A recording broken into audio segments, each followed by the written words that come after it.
আমার পিচ্চি দেবর মাত্র ক্লাস 5-এ পড়ে। বয়স অনেক কম। কিন্তু অবাক করা বিষয় হলো এই বয়সে সে 2টা মেয়ের সাথে প্রেম করে ঘুরে বেড়ায়। আমি তাকে অনেক স্নেহ করতাম এবং প্রতিদিন তাগিদ করে স্কুলে পাঠাতাম। সে যেন লেখাপড়া করে বড় কিছু হতে পারে। তাই আমি তাকে নিষেধ দিয়েছি যে এই বয়সে এসব করা চলবে না। পিচ্চি দেবর তখন বলল, তাহলে ভাবি তুমি আমার ভালোবাসার মানুষ হবে। আমি যা চাই তা দিবে।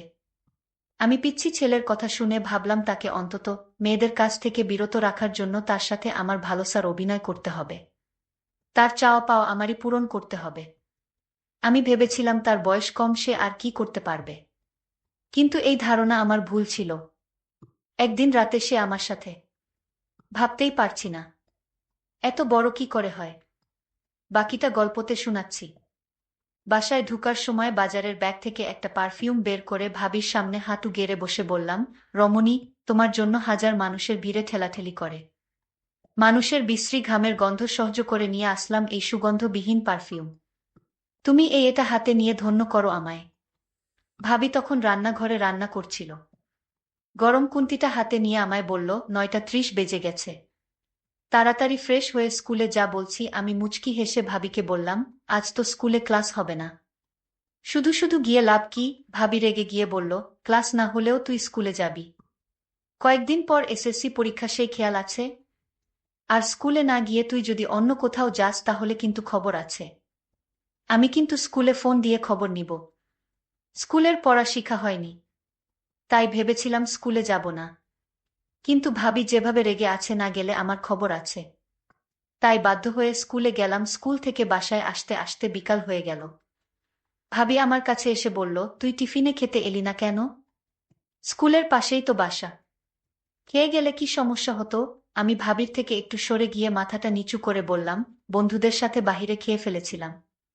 ভাবি আমার দিকে রাগী চোখে তাকিয়ে বলল, তুই আমার কাছে আয় তো। আমি ভাবির থেকে আরো সরে গিয়ে বললাম, কেন? ভাবি আমার কাছে এসে আমার ডান গালে সজোরে থাপ্পড় মেরে বলল, তুই আবারও সিগারেট খেয়েছিস? সার শরীর থেকে সিগারেটের গন্ধ বের হচ্ছে। তুই না আমায় কথা দিয়েছিলি আর কখনো সিগারেট খাবি না? আমি কিছু না বলে মাথাটা নিচু করে দাঁড়িয়ে রইলাম। আর ভাবিকে বললাম, ভাবি আমি আর সিগারেট খাবো না, তুমি যদি আমার একটা গোপন কথা রাখো। তুই ক্লাস 5-এ পড়িস। তোর আবার কিসের গোপন কথা আমার সাথে? ভাবি, আমি ছোট হলে কি হবে? এখনো আমার পিছনে 2টা মাইয়া গুড়গুড় করে। আমি তার কথা শুনে আশ্চর্য হলাম। বলে কি, এই পিচ্চি ছেলে, তোর এসব করার বয়স হয়নি। তুই তোর এই কথা মুখে বলতে একটুও আটকালো না। আমি বললাম, ভাবি তুমি যদি আমার গোপন কথা না রাখো তাহলে আমি কিন্তু মেয়েদের সাথে প্রেমে জড়িয়ে পড়ব। আমি তাকে আবার একটা থাপ্পড় দিয়ে বললাম, তোকে এত আদর করে আমি মানুষ করতে চেয়েছি আর তুই কিনা এসব বলছিস। ভাবি তখন রেগেমেগে আমায় বলল, তুই 2 সপ্তাহ আমার ধারে কাছে আসবি না। এই কথা বলে ভাবি যখন চলে যাচ্ছিল, আমি তখন ভাবির পিছন পিছন যেতে যেতে বললাম, আর জীবনেও প্রেমের কথা বলবো না। আমার একটা কথা রাখো ভাবি। ভাবি বলল, তোর কোনো কথা আমি এখন শুনবো না আর রাখবও না। ঘুম থেকে উঠে দেখি মা খুব চিৎকার চেঁচামেচি করছে। মাকে যখন বললাম, কি হয়েছে, মা তখন বলল, জমিদারের মেয়েকে বাড়ির বউ করে নিয়ে এসেছি। 7টা বেজে গেছে, এখনো ঘুম থেকেই উঠে না। এমন সময় খেয়াল করলাম ভাবি তাড়াহুড়ো করে মার কাছে এসে বলল, আসলে মার শরীরটা একটু খারাপ লাগছিল, তাই ঘুম থেকে উঠতে দেরি হয়ে গেল। ভাবির কথা শুনে মা বিরক্ত হয়ে বলল, তোমার তো সারা বছর শরীর খারাপ থাকে, একটা রোগা মেয়েকে ছেলের বউ করে নিয়ে আসলাম। ভাবি কিছু না বলে রান্নাঘরে চলে গেল। আমি ভাবির পিছন পিছন এসে বললাম, ভাবি আমি তোমার কাজে হেল্প করব। ভাবি রেগে আমার দিকে তাকিয়ে বলল, কয়েকদিন পর পরীক্ষা, সেটা মাথায় আছে? যা পড়তে বস গিয়ে। আমি ভাবির দিকে ভালো করে খেয়াল করে দেখলাম ভাবি তার ডান গালটা ওড়না দিয়ে ঢেকে রেখেছে। এত বছর ধরে দেখে আসছি, তাই আর বুঝতে বাকি রইল না। রাতে নিশ্চয়ই ভাইয়া ভাবির গায়ে হাত তুলেছে, ভাবিকে মেরেছে। আমি ভাবিকে কিছু না বলে নিজের রুমে চলে আসলাম।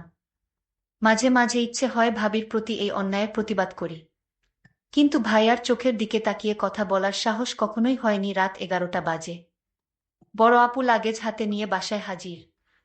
মা অবাক হয়ে জিজ্ঞেস করল, তুই এত রাতে? আপু বললাম, আমি আর এই সংসার করব না। ঘুম থেকে একটু দেরিতে উঠলে শাশুড়ি নানা রকম কথা বলে। নন্দী আজেবাজে কথা বলে। সারাদিন সংসারের কাজ করেও কারো মন পায় না।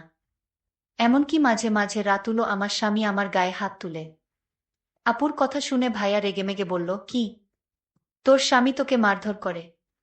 এই রাতুলকে আমি মামলা দিয়ে জেলের ভাত খাইয়ে ছাড়ব। মা কাঁদতে কাঁদতে বলল, তুই কি কাজের মেয়ে নাকি যে তোর এত কাজ করতে হবে? শাশুড়ি হয়েছে দেখে মাথায় উঠে গেছে নাকি? তোকে কিছু বললে তুই কিছু বলতে পারিস না? আর নন্দী যখন আজেবাজে কথা বলে তখন গালে থাপ্পড় মারতে পারতি না? ভাবি তখন বড় আপুকে বলল, সংসারে এইরকম টুকটাক ঝামেলা হবেই, তাই বলে সংসার ছেড়ে চলে আসা কিন্তু ঠিক হয়নি।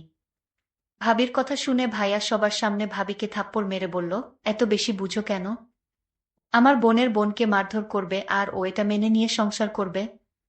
এমন সংসারে লাথি মেরে অনেক আগেই চলে আসা উচিত ছিল। এতক্ষণ সবার কথা শুনছিলাম, কিন্তু এখন আর চুপ করে থাকতে পারলাম না। যে ভাইয়ের চোখের দিকে তাকিয়ে কখনো কথা বলিনি, সেই ভাইয়ের চোখের দিকে তাকিয়ে বললাম, কেন পারবে না? ভাবি তো ঠিকই পারছে। আপুকে মেরেছে বলেছে দেখে তুমি দুলাভাইয়ের নামে মামলা দিবে? তুমিও তো ভাবিকে মারধর করো, তাহলে তোমার নামে কি মামলা দেওয়া উচিত? মার দিকে তাকিয়ে বললাম, নিজের বেলা 16 আনা আনা আর পরের বেলা 4 আনাও না। ভাবি যদি কোনোদিন একটু দেরি করে ঘুম থেকে উঠেছে তাহলে তুমি তাকে যা তা বলেছ। সারাদিন কাজ করেও ভাবি তোমায় মন পায়নি। তুমি আপুকে বলছো নন্দী আজেবাজে কথা বললে তাকে থাপ্পড় মারতে, অথচ আমি নিজ চোখে দেখেছি আপুর গোসলের পানি গরম দিতে একটু দেরি হয়েছিল দেখে আপু ভাবিকে থাপ্পড় মেরেছিল। আমার কথা শুনে আপু ঠোঁট বাঁকিয়ে বলল, ভালোই তো ভাবির পক্ষে কথা বলছিস। নিজের মা ভাই বোনদের পর করে ওই মহিলা এখন আপন হয়ে গেল। আমি মুচকি হেসে আপুকে বললাম, তুই তো আমার নিজের বোন ছিলি, কখনো কি একটা ফোন দিয়ে আমার খোঁজ নিয়েছিস ছোট ভাইটা কেমন আছে? আমার বড় ভাই কি কোনোদিন আমার খোঁজ নিয়েছে আমি ঠিকমতো পড়াশোনা করছি কিনা, কাদের সাথে চলাফেরা করছি? কিন্তু ওই মহিলাটা প্রতিদিন আমার খোঁজ নিয়েছে আমি কাদের সাথে মিশছি, আমি ঠিকমতো পড়াশোনা করছি কিনা। আমার কখন কি লাগবে সব ওই মহিলাটা খোঁজ রেখেছে। তোরা আপন হয়েও যে কাজগুলো করিস নি ওই মহিলাটা পর হয়েও সেই কাজগুলো প্রতিনিয়তই করেছে। ভাবি এখনো সোফায় বসে কাঁদছে। আমি ভাবিকে বললাম, কেবল বাজে 11টা, এখনো ময়মনসিংহের গাড়ি পাওয়া যাবে। এই সংসারের জন্য অনেক করেছ। যেদিন তোমায় এই সংসারের মানুষ তোমার প্রাপ্ত সম্মানটা দিবে সেদিন না হয় এই সংসারে ফিরে এসো, ততদিন না হয় বাপের বাড়িতেই থাকলে। গাড়ি গন্তব্যের দিকে ছুটে চলছে। বাসের জানালা দিয়ে ভাবি আনমনে বাহিরের দিকে তাকিয়ে আছে। আমি ভাবিকে বললাম, ভাবি এই অন্ধকারে বাহিরে কি দেখছ? ভাবি চোখের কোণে লেগে থাকা চোখের জলটা মুছে বলল, তুই একটা পিচ্ছি ছেলে হয়ে তুই আমার জন্য এত কিছু করলি, তোর এই ঋণ আমি কোনোদিন পরিশোধ করতে পারবো না। ভাবিকে বললাম, ভাবি তুমি একটু ধৈর্য ধরো, দেখবে সব ঠিক হয়ে গেছে। পিচ্ছি ছেলের কথা শুনে আমি বারবার অবাক হচ্ছি। যাই হোক, আমিও ভাবির সাথে ভাবির বাপের বাড়ি চলে এলাম। ভাবি বলল, আমি তোকে আমাদের বাড়ির পাশের স্কুলে ভর্তি করাবো। পিচ্ছি দেবর বলল, ও তার একটি নাম আছে, সেটা হলো জিসান। পিচ্ছি জিসান বলল, আমি স্কুলে পড়ব না যদি তুমি আমার গোপন কথা না রাখো। বাড়িতে গেলে বাবা আমায় খুব সুন্দর করে থাকতে দিল। যে সংসারে মেয়েদের কোনো মূল্য নেই সেই সংসারে না থাকাই ভালো। বাবা আমাকে এভাবে সাহস দিয়ে বলেছিল, মা তুই আজ থেকে আমার বাড়িতে থাকবি আর তোর দেবর পিচ্ছি জিসানকে লেখাপড়া শিখাবি। পরদিন আমার পিচ্ছি জিসানকে স্কুলে ভর্তি করে দিলাম। সে স্কুলে প্রতিদিন যেত। আমি মাঝে মাঝে খোঁজ নিতাম জিসান কি আসলে ভালো করে লেখাপড়া করছে নাকি উল্টাপাল্টা কোনো কিছু করছে। কিছুদিন স্কুলে ভালো করে লেখাপড়া করতে শুরু করলো। কিছুদিন পর দেখলাম আমার পিচ্ছি দেবর জিসানের পরিবর্তন। সে ঠিকমতো খাওয়া দাওয়া করে না, রাতে লেখাপড়া করে না। আমি তাকে কিছু না বলে আমি তার মনের ভিতর কি চলছে তা জানতে আমি তার স্কুলে লুকিয়ে যেতাম। কিন্তু স্কুলে একদিন লুকিয়ে গিয়ে যা দেখলাম তা দেখে আমার মাথায় মনে হয় আগুন ধরে গেল। এই পিচ্ছি ছেলে এই বয়সে দুইটা মেয়ের সাথে প্রেম করে ঘুরে বেড়াচ্ছে। আমি তা দেখে অবাক হয়েছিলাম। আমি আজ সিদ্ধান্ত নিলাম জিসান বাড়িতে আসলে আজ তাকে জবাবদিহি করতে হবে। এই বয়সে এইসব করা কি ঠিক? স্কুলে থেকে জিসান বাড়িতে ফিরল। আমি তাকে জিজ্ঞেস করলাম, জিসান তুই স্কুলে কি ঠিকমতো পড়ালেখা করছিস? জিসান বলল, ভাবি কিয়ে বলো, আমি আজ সাপ্তাহিক পরীক্ষায় ফার্স্ট হয়েছি। আমি মনে মনে বললাম, আহা বোকা ছেলে, তুই আমাকে বোকা বানিয়ে ফেলতে চাইছিস। এটা তো পিচ্ছি না। জিসান, তুই আমার কাছে থেকে কিছু লুকানোর চেষ্টা করবি না। আমি কিন্তু সব জানি। ভাবির কথা শুনে আমার গলাটা শুকিয়ে গেল। আমি বললাম, ভাবি, আমি কি তোমার সাথে মিথ্যা কথা বলতে পারি? আচ্ছা জিসান, তুই আজ আমার সাথে এত বড় মিথ্যা কথা বলতে পারলি? তুই, তোর বিষয়ে আমি জেনেছি তুই এই বয়সে প্রেম করে ঘুরে বেড়াস। তাও একজনের সাথে না, দুইজনের সাথে। আমি আজ নিজ চোখে দেখেছি তুই মেয়েদের সাথে বসে গল্প করছিস। আমার চোখে তুই ফাঁকি দিতে পারবি না জিসান। জিসান, আমি তোকে নিয়ে অনেক স্বপ্ন দেখি। তুই এখন এসব করলে তো তোর জীবনটা নষ্ট হয়ে যাবে। জিসান আমায় বলল, ভাবি, আমি জানি না আমার রাতের শরীর কেমন লাগে। আমি জিসানের কথা শুনে বুঝতে পারলাম, ওকে এই প্রেম করা থেকে বাঁচাতে হলে আমার তার সাথে কিছু অভিনয় করতে হবে। তার ইচ্ছাটা আমার পূরণ করতে হবে। যাই হোক, আমি জিসানকে বললাম, এসব তোর বাদ দিতে হবে, নইলে আমার অবস্থা খুব খারাপ হবে কিন্তু। আমি জিসানকে বললাম, জিসান, তুই কি চাস বলতো? যদি আমার কাছে থাকে তাহলে আমি তোকে দিব। জিসানের মুখে হাসি ফুটে উঠল আমার এই কথা শুনে। ভাবি, তুমি যদি আমার মনের আশা পূরণ করো তাহলে আমি সব বাজে কাজ থেকে বের হয়ে আসব। আমি জিসানকে বলেছিলাম, জিসান, কি তোর ইচ্ছা আমার কাছে বলতে পারিস? জিসান তখন আমার কথা শুনে শরম পেল। ভাবি, তুমি সত্যি আমার ইচ্ছা পূরণ করবে? আমি জিসানকে বললাম, তাহলে কি তোর মনে হয় আমি মিথ্যা কথা বলছি? জিসান বলল, ঠিক আছে ভাবি, রাতে বলবো। রাতে জিসান খাওয়া দাওয়া শেষ করে আমার রুমে এসে বলল, ভাবি, আজ আমি তোমার রুমে ঘুমাবো।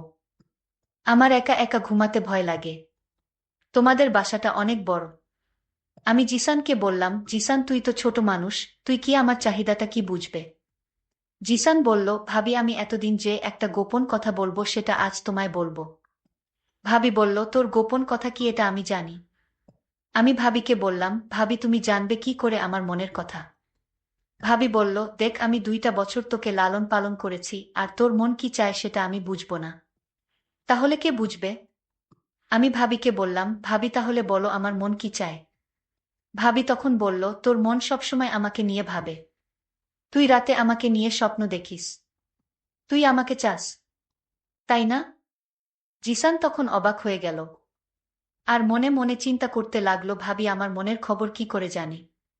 যাই হোক, ভাবি তখন বলল, তুই তো পিচ্ছি একটা ছেলে, তুই কি আমার অভাব দূর করতে পারবে? আরে ভাবি, তুমি একটা সুযোগ দিয়ে দেখ না। আমি কি করতে পারি?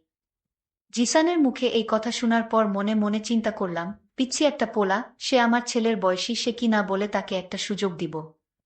কিন্তু আমি সিদ্ধান্ত নিলাম, জিসানকে খারাপ কাজ থেকে বাঁচাতে হলে তার সাথে আমার ভালোবাসার অভিনয় করতে হবে। আমি জিসানকে বললাম, আমি যদি তোর মনের সকল ইচ্ছা পূরণ করি তাহলে তুই কি ভালো করে লেখাপড়া করবি? জিসান বলল, ভাবি, তুমি একটা সুযোগ দাও, পরে দেখো। আমি পরীক্ষায় ভালো রেজাল্ট করব। তারপর আমার মনের ভিতর বিভিন্ন রকমের চিন্তা ঘুরপাক খাচ্ছিল। এটা কি ঠিক হবে?